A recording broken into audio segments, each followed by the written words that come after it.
Hello and welcome back to another video and to another sketchbook tour. And this is a sketchbook tour for the first quarter of 2023. So we have lots of flowers, some travel sketching and a few larger landscapes, I believe. So let's take a look at this. The first spread from the sketchbook tour almost looks a bit unfinished, doesn't it?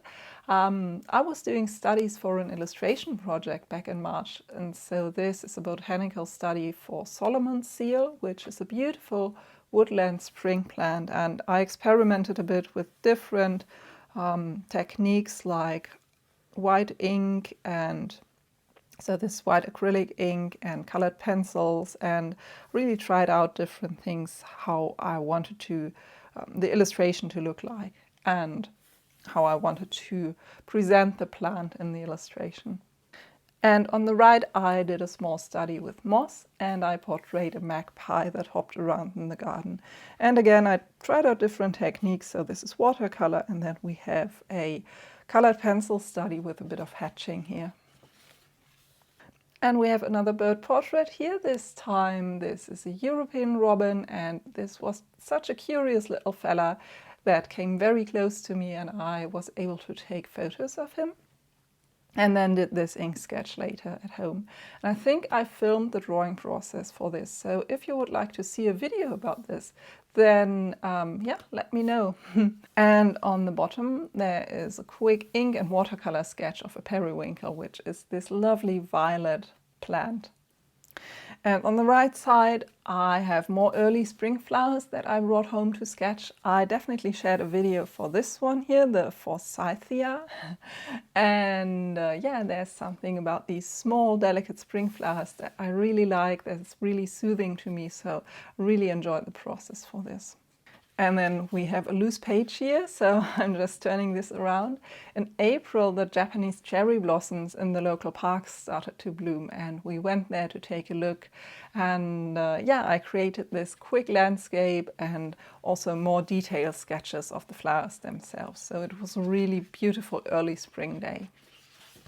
And then we have the last page of this sketchbook, which is yeah, this was sort of reserved for these quiet winter landscapes. So I really like having the last and the first page of a sketchbook for these sort of little vignettes, these little landscapes. And I'm sure I've talked about this before in a different video. And I started a new sketchbook in April, so the first page of this is still empty. I'll have to come up with something for the new sketchbook.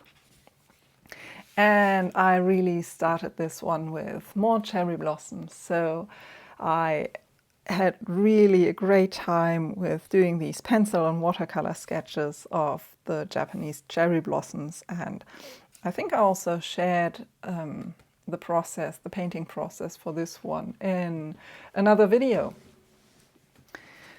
And then we had a few days where we went on a short Easter vacation at the coast, and I enjoyed sketching these zoo animals that I never sketched before, and some of them I had never even seen before. So these are gannets, wonderful seabirds, really expressive, minimal colors on them, and they were nesting at the zoo.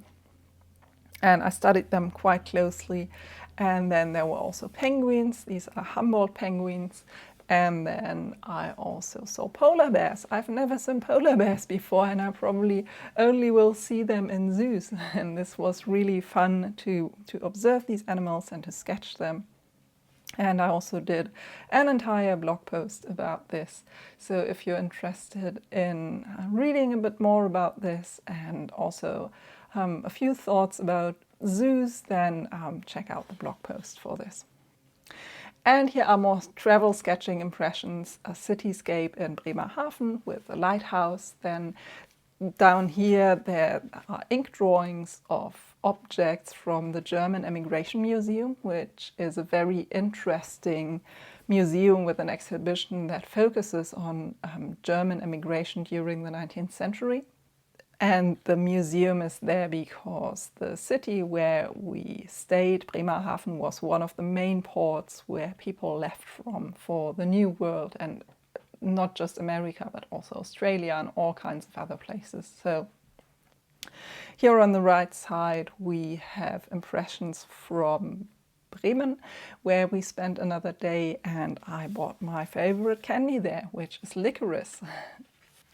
And on this spread, I have just a few simple pencil sketches of baby animals, which I guess is never wrong. And these are from the wildlife park, and they were really amazing to watch. And also, I was really surprised how movable these little goats are. So somehow I meant to add color to this page, and it never happened. But well, now there you are with these nice pencil sketches.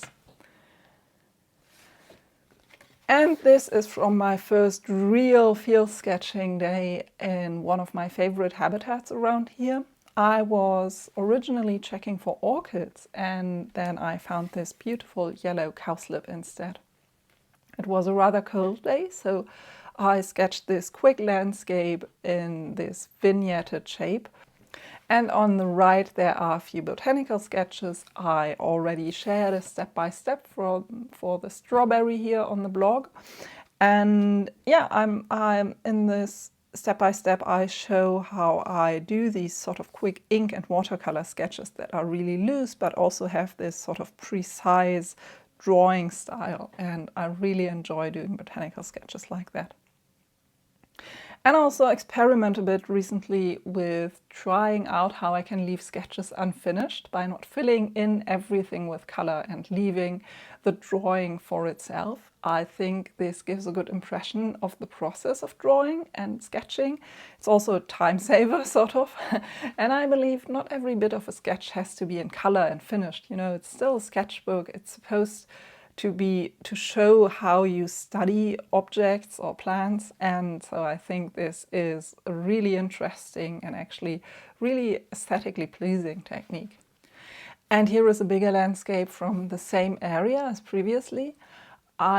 With these bigger landscapes, I aim to create sort of these loosely painted landscapes that are still exact with the brushwork. I'm not sure how I can explain it, sort of like the strawberry on the last page, so sort of loose but precise. And I try to do the same with these landscapes that are, of course, watercolor only. So, or pencil and watercolor rather. I think in the past I often sort of overworked my washes in landscape paintings or added sort of too many layers and sort of overwork the brushwork, and I don't think that really does justice to the medium of watercolor. And somehow I want to figure out how to be more economic with my brush. Yeah, and it's still sort of this process for me. I'm stumbling through my words here because I'm not sure I can even express it, but yeah, I like how this one actually turned out. I think there are a few areas that could be better, but yeah, it's a process, step by step. And then we have another landscape here, and this time this one was done with a reed pen. I actually made one myself from a bamboo stick, so it looks like this. It's quite easy to make these reed pens. If you want to know, then let me know and I can show you this in a video or in a blog post maybe. So this is quite the cool drawing tool. And I have to admit, yes, this is quite Van Gogh-y in style, so including the sort of wonky shape of the bridge and the houses. I definitely need to practice drawing more man-made structures to get better at this, but it was really fun to try out this style, working with the reed pen and ink and a little bit of fountain pen here and there. And I'd like to do more sketches like this, more studies like this, and these reed pens are really great to work with. I really enjoyed this, and it's basically, you know, a free tool. I still had this bamboo stick from my gardening activities, and I thought one day, well, maybe let's just try this out and make a pen from it. So yeah, this was really a lot of fun for me.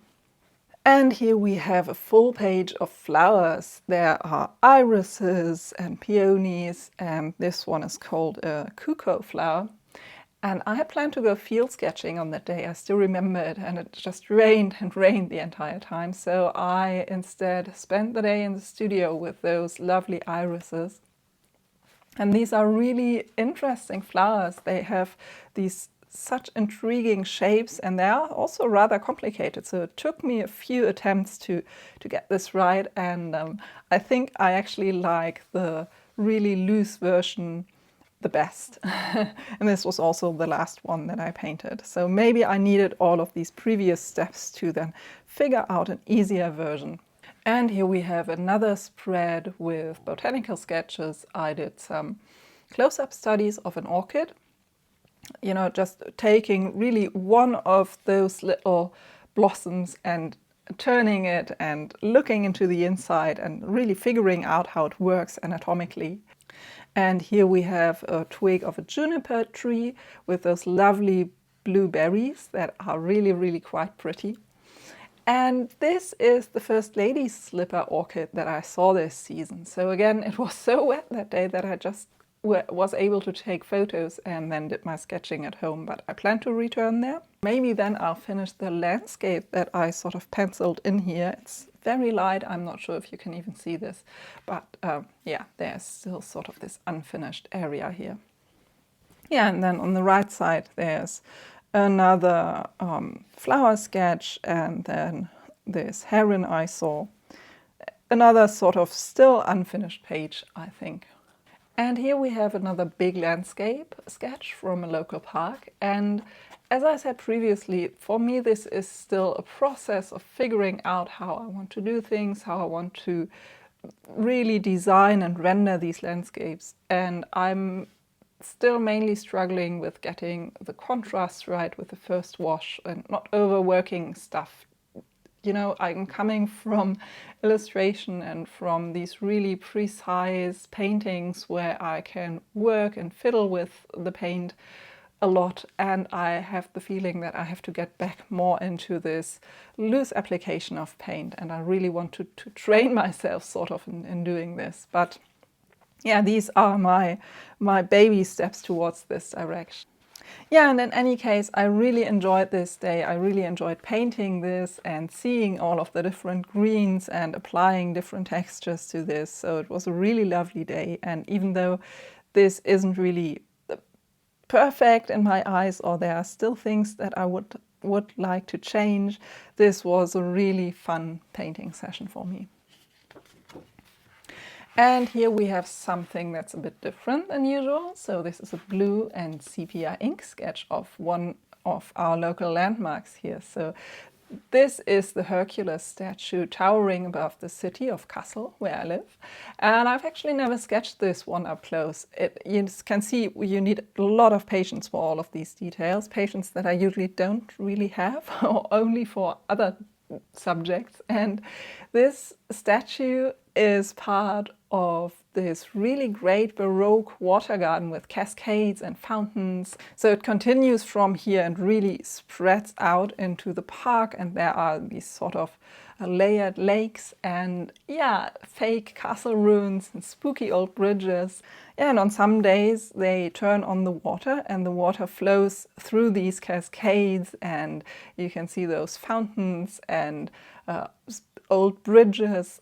And so this really brings some life to it. And I guess this was how local aristocracy wanted to be entertained a couple of 100 years ago. So it's all still working. It's really beautiful to look at and also really interesting to sketch. And I'd love to do more sketches in the park one day and maybe show some more elements of this and explore this, because yeah, you know, it's a part of the city that I live in, and I think it's interesting and fun. Yeah, and the last page is still unfinished. I'm sure I will talk about this some more in the next sketchbook tour. I really hope you enjoyed this sketchbook tour and this video. I'd love to hear from you what you are sketching at the moment or what you especially liked. So if you like this, then click the like button, subscribe to my channel, and you can also support my work on Patreon or through purchasing one of my courses. And it's really your support that makes all of these videos possible. As always, thank you for watching. I'll see you very soon. Bye.